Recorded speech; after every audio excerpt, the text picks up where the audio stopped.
Welcome to the Franchise Masters podcast, where aspiring entrepreneurs learn what it takes to find, buy, and build successful franchise businesses. My name is Drew Carpenito, and I'm your host as we dive into these fascinating behind-the-scenes stories of people who have used surprising franchises to create massive success. I'm glad you're here. Let's dig in. Welcome to the Franchise Masters podcast. Today, I'm joined by Dan D'Aquisto and Alex Smereczniak of LaundroLab, also the founders of 2U Laundry, which we'll talk about. These guys have some interesting stuff going on. Welcome, Dan and Alex. Thanks for joining. Hello. Thanks for having us. Yeah, no, I'm glad you guys are here. We've obviously gotten to know each other over the past year and a half, or however long it's been. And you guys are doing some interesting things, making some interesting moves, and have an interesting concept. So look forward to diving into this. Why don't we start with you guys?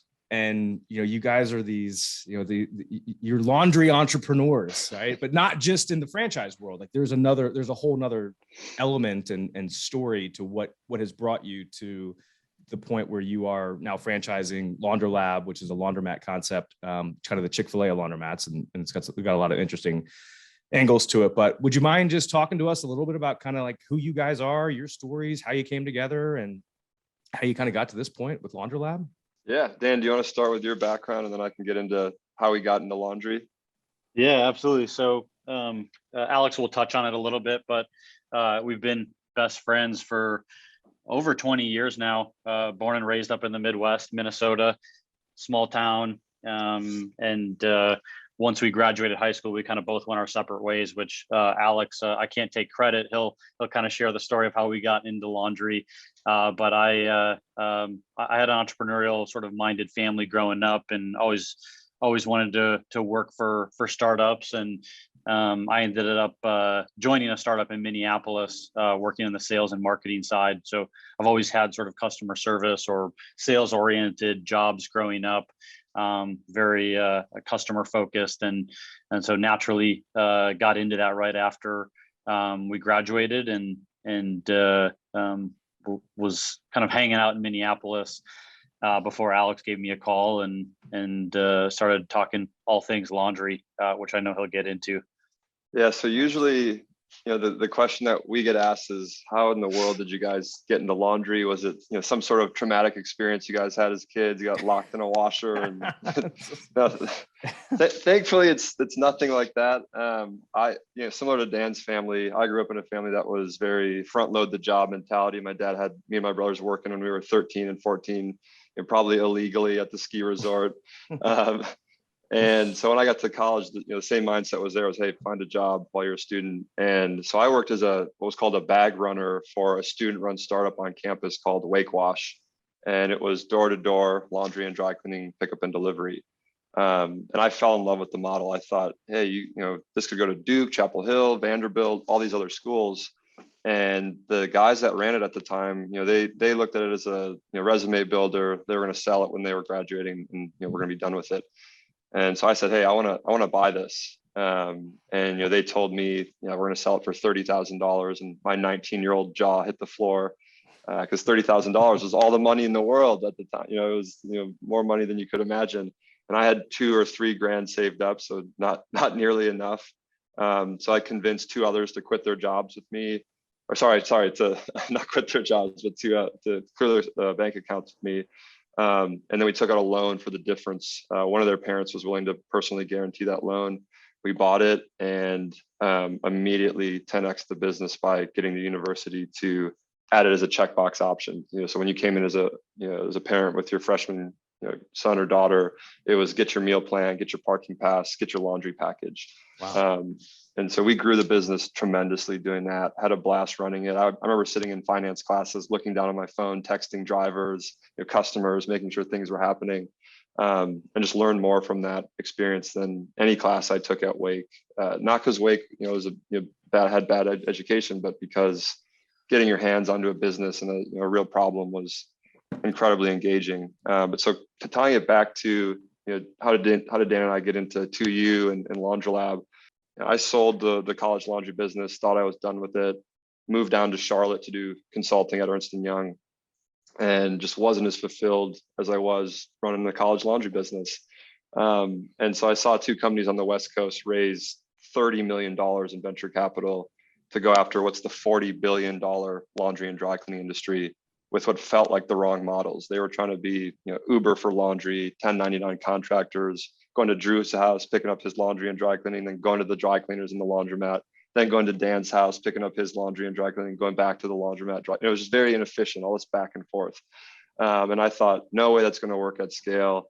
I will hate myself if I turn 30, 40, 50 years old and not go after this with everything that I've got. And so I called Dan up, not because we're best friends, but because, as he mentioned, he's got a complementary skill set to me. He's a sales and marketing guy. I'm more finance operations. He understood the sacrifice that starting a company from nothing would take because he'd seen it and been through it in a way, in his past jobs. And then most importantly, we have a deep trust for one another because we've known each other for so long. So it's just kind of all the right, foundational things were there. Called him up. He quit his job, broke up with his girlfriend of the time, broke the lease on his house, packed up the car and drove 20 hours straight. They're now married. So there's, it ended well there. But then the rest is history. We launched 2U in January of 2016 and have learned a ton, ever since. Yeah, it's amazing. That's so cool how everything came full circle. And Dan, including for you personally, that your now wife, took you back after you ditched her for 2U laundry, right? Yeah. How did you guys break? How did you break up with your boyfriend? Well, he left me for laundry. Start a laundry business. But I mean, fast forward, that was 2016. Fast forward a few years, you guys, I mean, you went on the path, right? It worked. You guys created a model and went around and brought on some pretty big investors and had a lot of success with 2U, right? Yeah, and it's been, I think a lot of people, when they see people start businesses, everyone aspires, hey, you're at the bar, you're writing stuff on a napkin, or you're thinking of ideas on the plane. And I think people see some of these stories and it looks like a straight line. They started here and they ended up here, and it's very much a squiggly, curvy, going circles and backwards type of line. And we've had that same type of experience where it didn't happen the exact way we thought it would, and we have had those ups and downs, and it's definitely made us, I think, smarter and better at what we're doing now because of it. But it's definitely not that kind of easy straight line, predictable path that I think sometimes people can interpret it to be. Oh yeah. No, it's a journey. There's no doubt about it. And you could probably write a movie. It's got all the you've got the enemies, you've got the obstacles to conquer, and in the end, it feels like you've conquered the world, right? Once you've kind of gotten to that point where the business is profitable and running and all that good stuff. But you guys were very wise, right? Like you went into a bunch of think tanks and startup think tanks and surrounded yourself with just a bunch of super smart and successful people, not in the laundry world, outside of it. And I'm sure that was a big thing to help with. And I'm sure you asked them a lot of questions.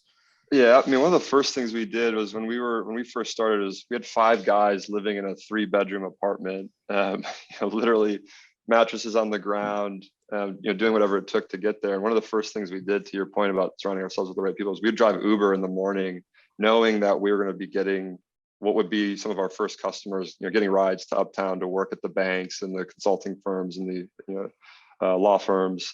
And people undoubtedly always ask, you're pretty young, why are you driving Uber at 6 a.m.? And well, hey, let me tell you about this business that we're starting. And what do you think? Way. And and they would poke holes, and they would then ask to sign up, and we'd have business cards with promo codes on them. And so constantly just trying to listen to our customers, listen to people that are smarter than us or where we want to be. And then that first year we really evolved into, we needed a technology person. So we found a technology person, realized very quickly our customer on the 2U side is a dual income family with kids, predominantly women, making the purchasing decision for the home.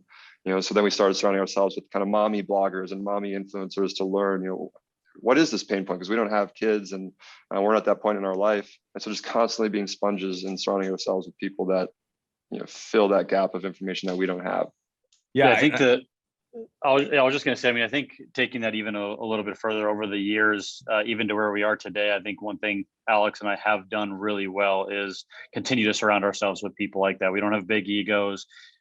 We started this business when we were 23. So we're not going to sit here and tell people that we have a ton of management and growth experience, but we are obsessed with learning, and we're sponges when it comes to talking to people who have done things well before. and we're scrappy to get in front of those people. And over time, we've fortunately built an incredible network of people, as you kind of alluded to, through these different investors, accelerator programs, or entrepreneur networks that we're now a part of, and will continue to be a part of, because I feel pretty confident that him or I we're one email, one phone call away from some of the best people in all facets of the different verticals that we're in. And I mean, even how we met you, you were a pinnacle part of us launching LaundroLab and getting it off the ground, and just navigating a completely new industry that we knew nothing about, specifically franchising, which again, I mean, I think you take hungry, motivated entrepreneurs like us, we're going to figure it out. We're going to solve the problems. We're going to get to the right people, ask the right questions, and execute. I think that's the other thing that we do really well.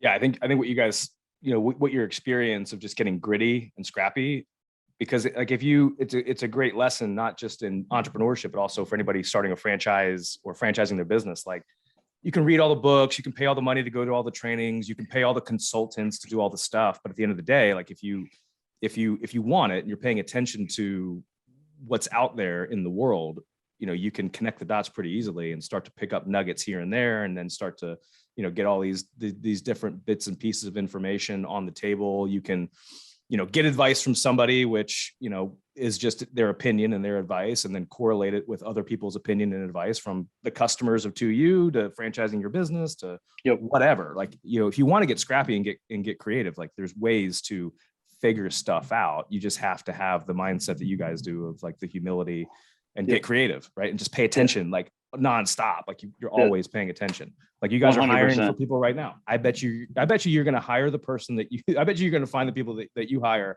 not through the traditional channels. I bet you're going to, you're going to meet them at, in the coffee line one day, because you're going to be talking about it. And because you guys always ask a crap load of questions. I can personally attest to that. That's what I was going to say.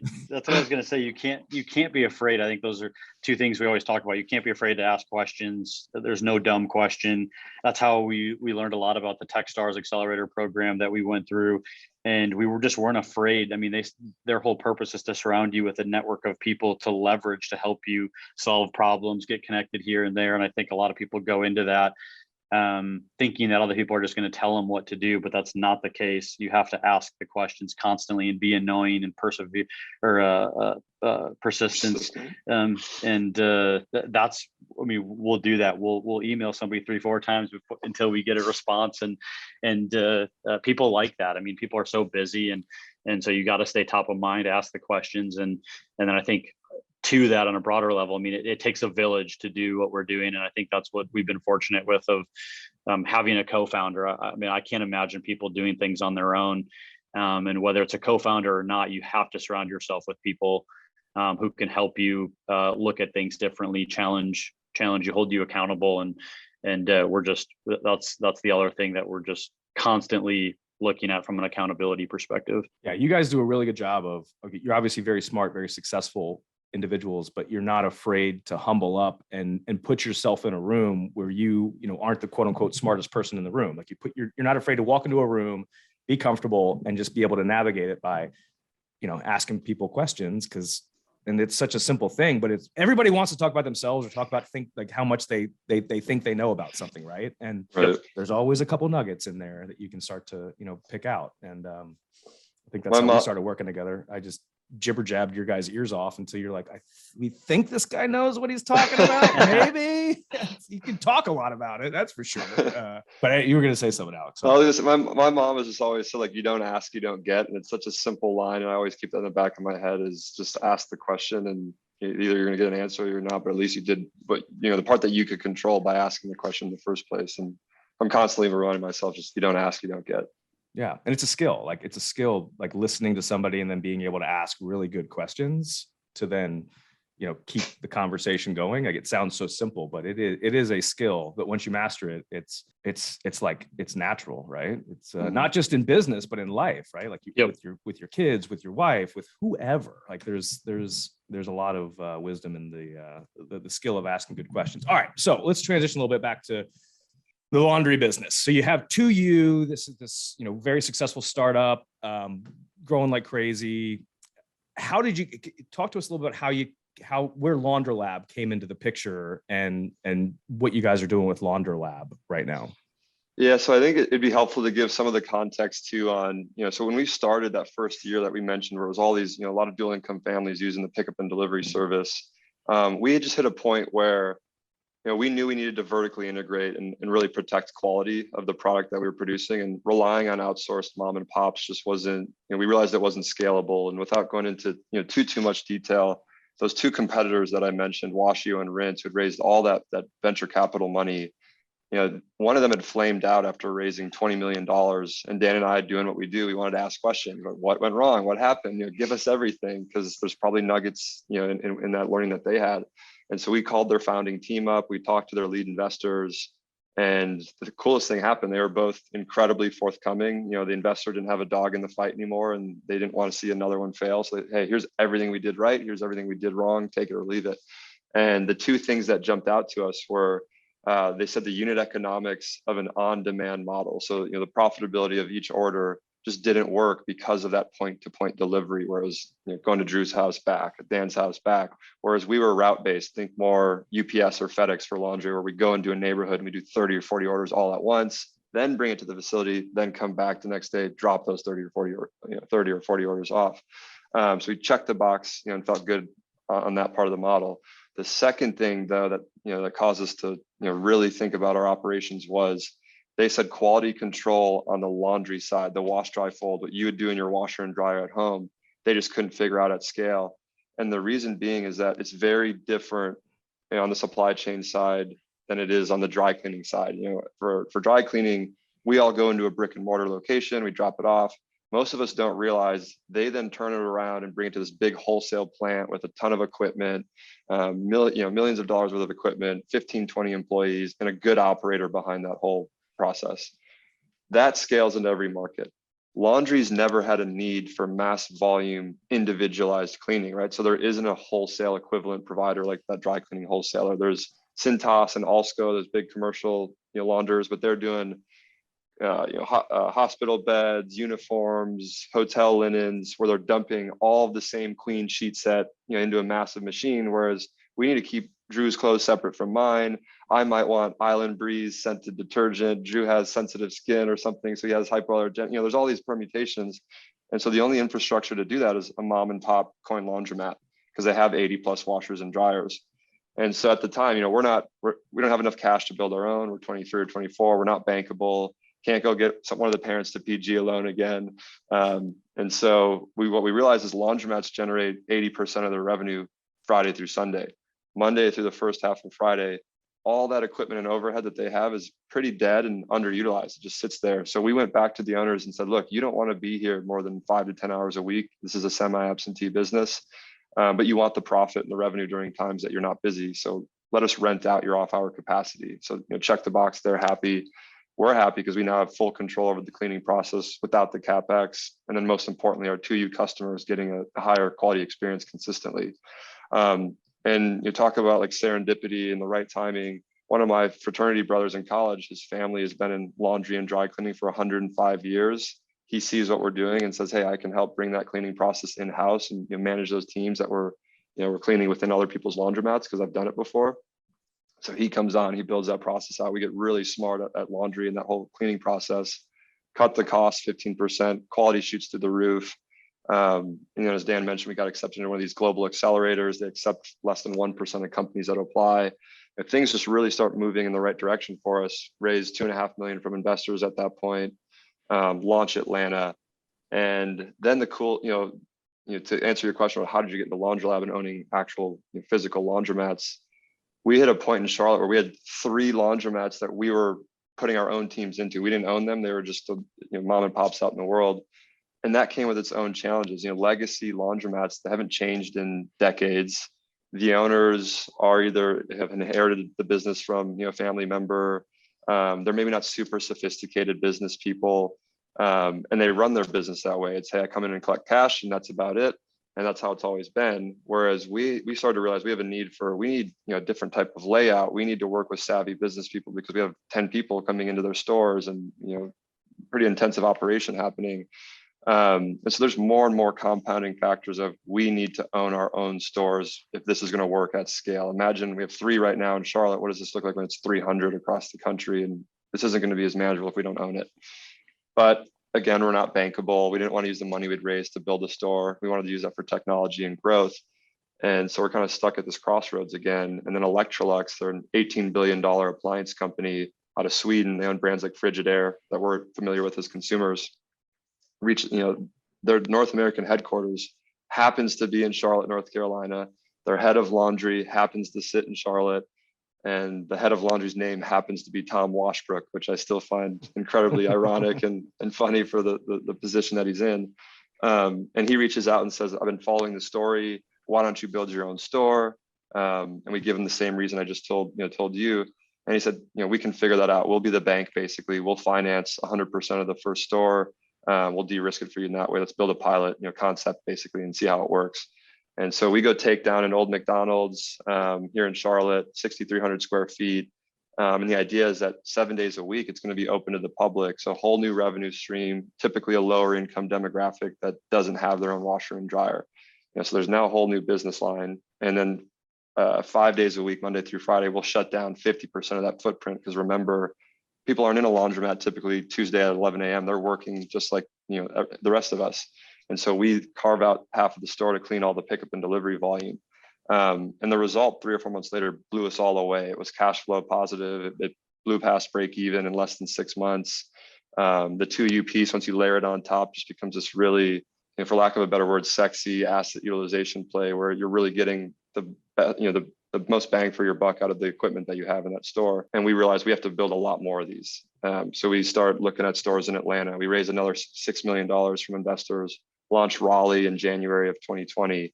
And then as we all know, COVID-19 becomes a thing. And thankfully, back to what we talked about early on, we've surrounded ourselves with really smart people. Our board consists of Eric Eubank, who's the founding partner of a $12 billion private equity group in Charlotte.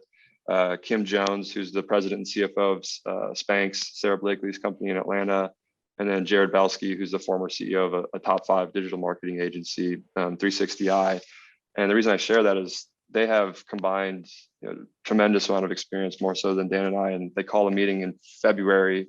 And if remember February of 2020, we had a few cases in Washington State, but most of the general population in the United States is kind of like, yeah, that's over there. It's in Europe and Asia. We're all good. It's fine.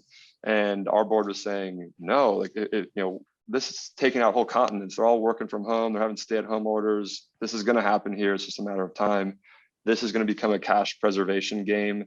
And we just raised a ton of it, fortunately. So sit on it. Don't try to be egotistical or naive and spend your way through this. Make the hard decisions now because it's either now or in 3 months. So you might as well do it now and then start preparing. So we made the hard decision of shutting Raleigh down, which we had just launched and was surpassing our initial expectations. And at that point, we took 2 to 3 months. The board said, hey, this once in a multi-century opportunity to say, what would we double down on and what would we try to shy away from? And so we took those 3 months and we looked at our business and we kept coming back to the laundromat is absolutely crushing it. Even during COVID, it's up 22% when most businesses are down 15 to 30% retail businesses. So there's a theme of we need way more of these. We need a lot more laundromats faster. And then there was this other theme of we're trying to run routes. We're trying to acquire 2 different customer bases. We're trying to run a retail laundromat and a pickup and delivery business. It might make sense to kind of split the 2 businesses up instead of kind of meshing it all together. And that's where the theme of LaundroLab and this idea of franchising the underlying laundromat came into play, because we either needed to go raise $50 to $100 million, which just wasn't feasible at the time. And even at that point, you'd be hiring employees in each city versus bringing on partners, people that you can trust, that you can that have skin in the game and are right there along with you in the form of a franchise, franchise partner. And so we did what we do. We jumped into franchising and said, we know nothing about this. Please, everyone, give us any connections of franchising. That's when we originally met you, Drew, and Jeff Duden, and the founders of Sports Clips and Great Clips, the the founder of Anytime Fitness, and people are just poking holes in our model. You should structure it this way. Don't do master franchise agreements, or don't do these massive, don't sell out multiple states at once, and just got all this great advice. And then launched LaundroLab in January of 2021 under the idea of that, we'll provide everything from the moment you sign to grand opening and beyond, all that support, site selection, construction, design, marketing. But the big kicker is, one, our relationship with Electrolux. We were able to get a pretty significant discount for our franchisees that we pass through directly to the franchisee. We've built a ton of homegrown technology, out of necessity for our own business, and they're not being good off the shelf solutions for our specific needs. And then the big kicker is, for those that want it, we'll bring all this pickup and delivery volume to our franchisees at no additional startup cost to them. They already have the equipment there. And the analogy I use is, think of 2U as DoorDash or Postmates, what they are to any quick service restaurant franchise. They're just a demand aggregator bringing more orders to those franchisees. The franchisees don't have to manage vehicles, drivers, customer acquisition. They just get the orders in, make more burgers, and have more revenue and send them out. Right. So I'll stop there, but that's how we got into. Oh, it's brilliant.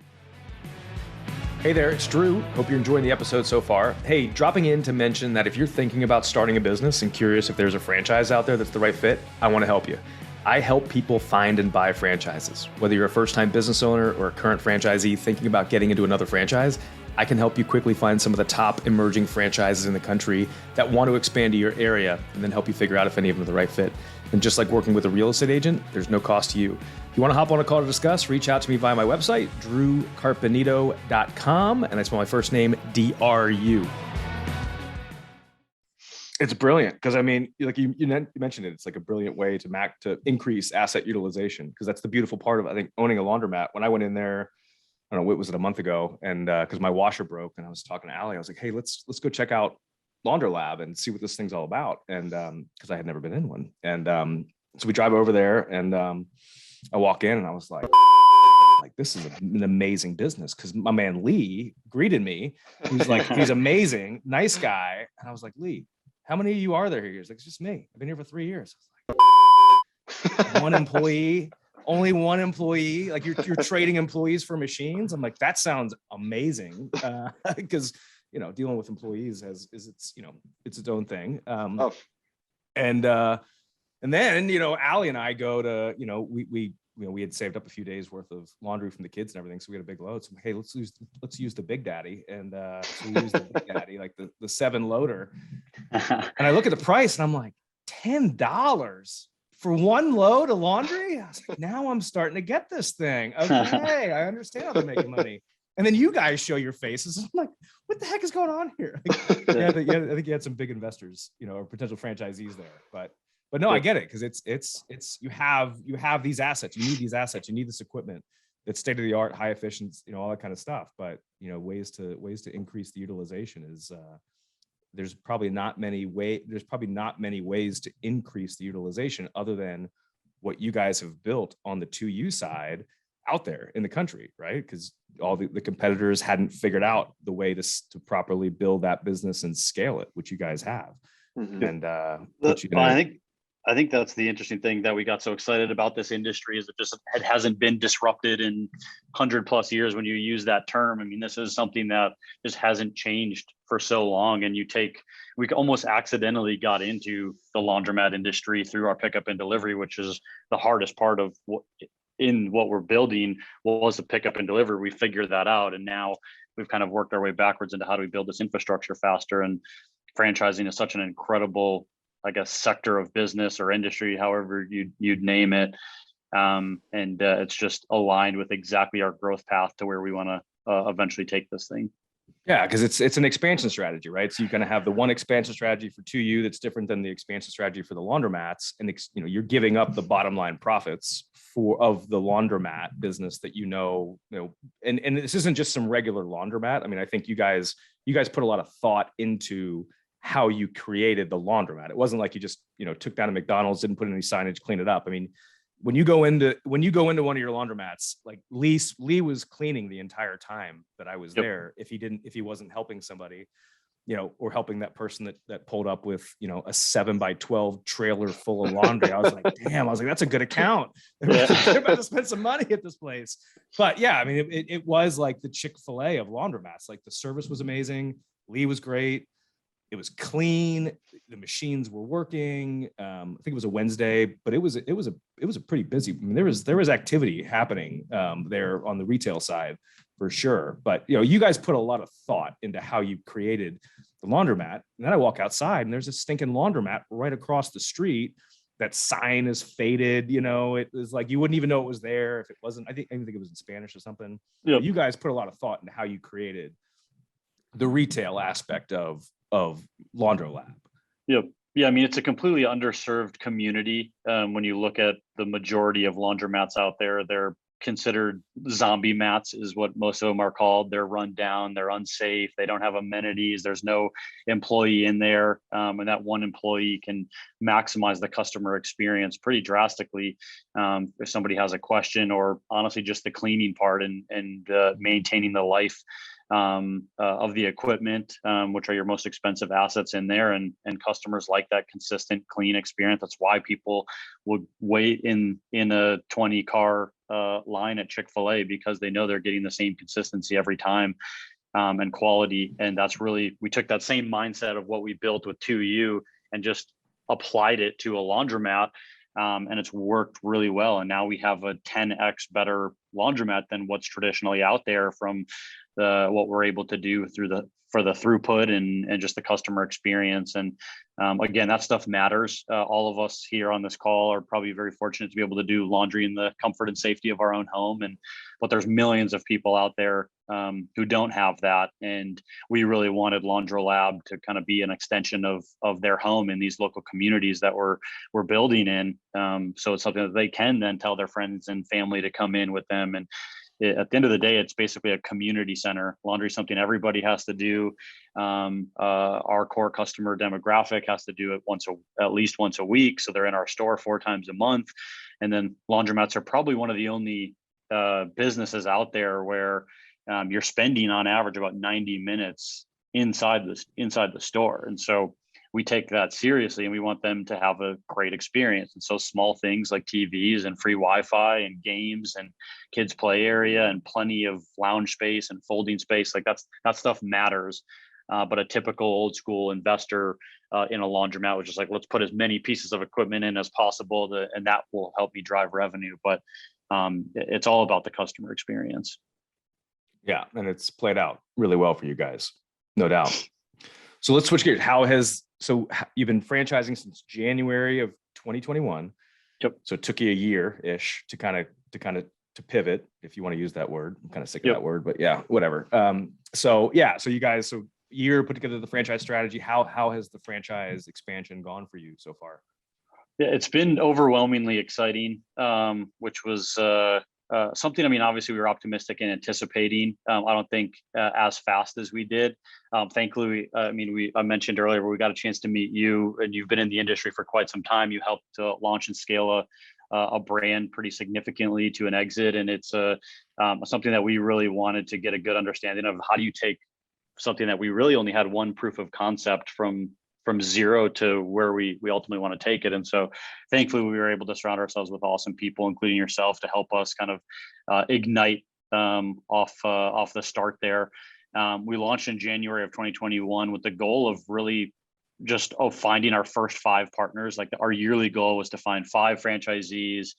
We knew it was going to be a multi-unit sort of play from what we did research on. And so we anticipated 15 licenses or so being awarded by the end of the year. Like that would have been a win and key for success for us. It took a little bit to kind of generate some leads and awareness and things like that. But I want to say by May, end of May, we already had brought on 5 franchise partners, awarded 17 licenses all across the country. And then things just sort of dominoed from there. We ended 2021 with a second corporate store open. We had 12 franchise partners and 33 licenses awarded, again, all across the country, as far west as Phoenix, as far north as Detroit, south to Miami, and everywhere in between. And so it was definitely exciting to see the level and the caliber of people coming in.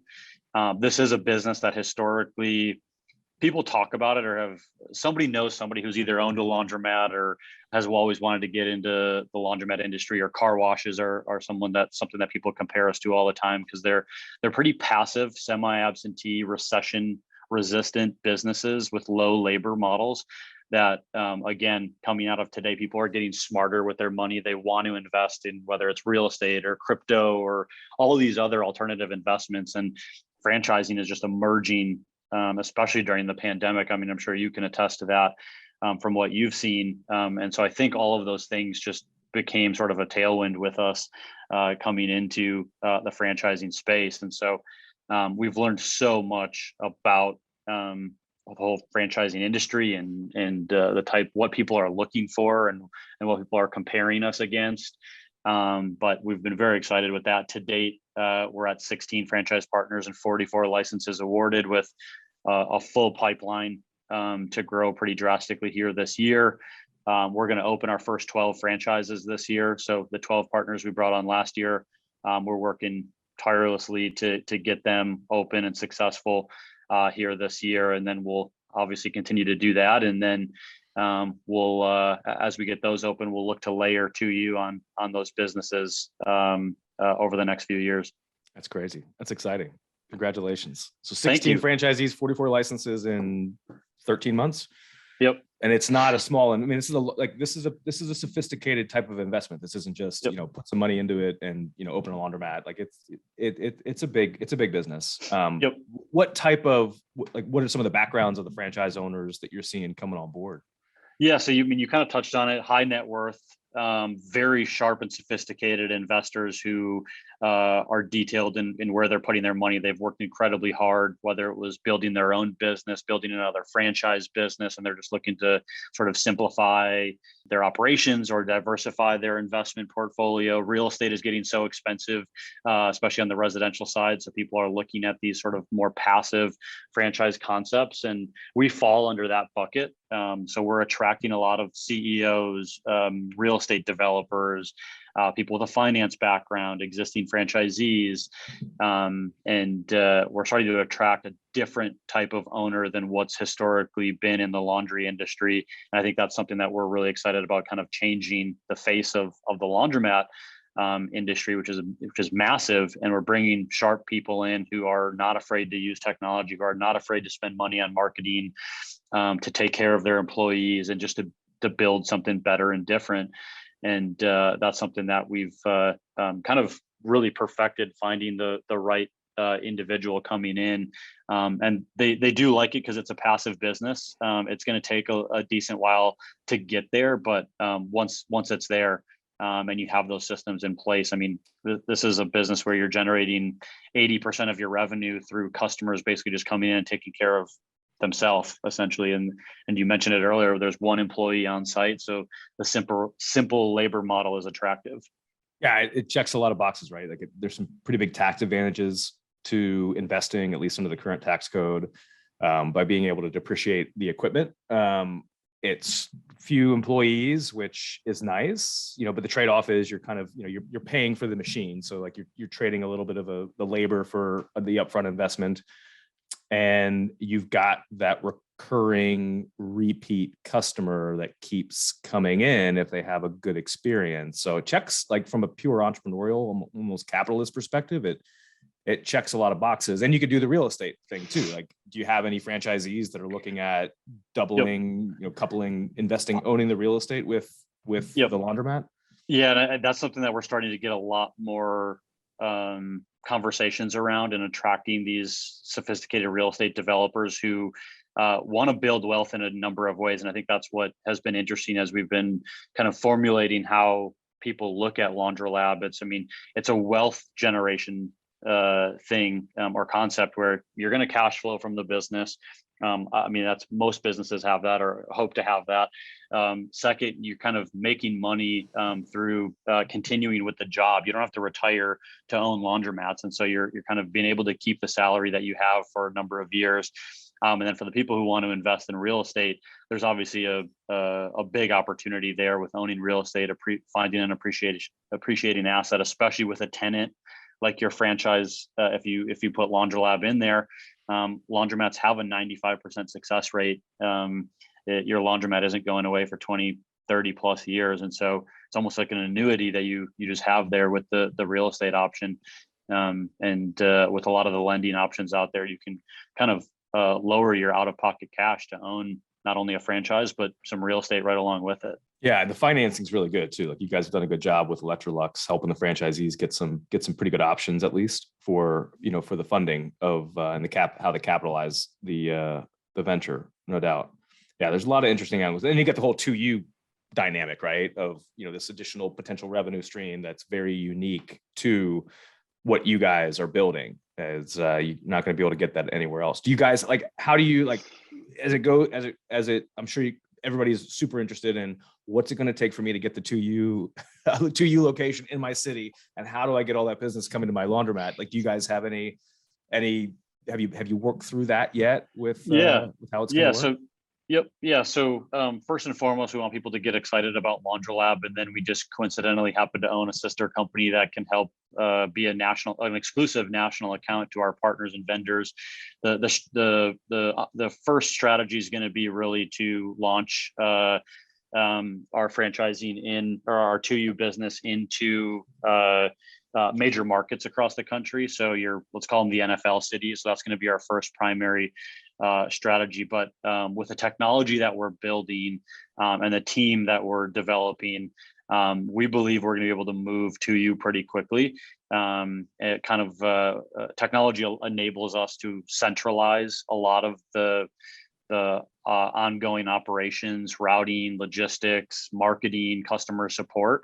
And so it's really going to be a matter of how can we get our franchisees up and running as quickly as possible, having a successful laundromat. We want to get their laundromats to break even.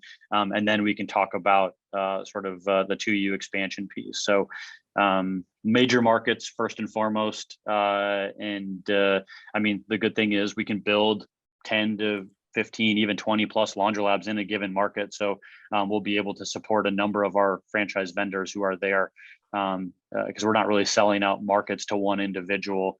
So we'll have 3 or 4 franchisees who own 3 or 4 franchises or stores in each market that we can kind of distribute that volume across. Yeah, and you could put some qualifications around on the franchisee in order to be able to make sure that they can handle that, because like you said, it adds a little bit of a different operational component to the day-to-day aspects of running the laundromat that they have to be willing to take on and willing to staff, because then it brings in a few more people and the logistics of keeping everybody's laundry straight and all that supply chain stuff. So interesting. Exactly. Very interesting. Well, good stuff. Well, as we wrap up here, do you guys have any lasting thoughts that you want to leave with anybody who may be listening to this? If people want to get in touch with you, what's the best way to find you guys? We're always open book, and feel free to reach out, asking questions. Alex and I's our website is laundrolabfranchise.com or 2ulaundry.com, and then maybe I don't know if you can post the emails or in a little description, but feel free to do that as well. If you have questions, feel free to reach out to Dan at LaundroLab USA or Alex at laundralabusa.com. And then I think it's worth mentioning where we're headed to. Our goal is to build the first nationally recognized brand in laundry, and believe that LaundroLab has the first chance to do that. There is a reason that it doesn't exist today, and I think the combination of LaundroLab and 2U Laundry have the opportunity to do that. We've got the team to support that growth, and we're actively actually raising another round of capital, targeting a $10 million capital raise towards the end of this year, to support all that growth. So if you're interested in learning more or talking about either one, feel free to reach out to us, and thanks for hearing our story. Yeah, good stuff. I have no doubt that you guys are going to get there. Appreciate Thanks for joining me, guys. Appreciate it. Yep. Thanks, Drew.